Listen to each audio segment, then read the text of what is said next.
بھی ہم نے خصوصی طور پر ملاقات کی، جنہوں نے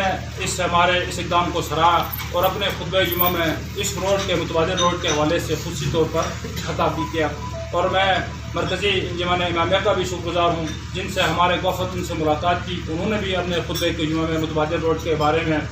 تفصیلی آگاہ کر دیا۔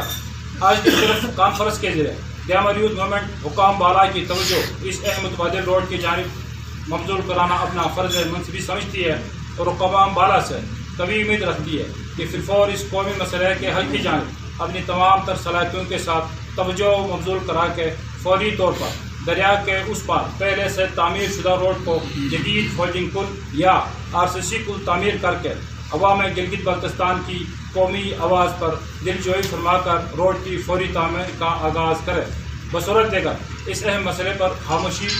سست روی کے خلاف دیامر یوتھ موومنٹ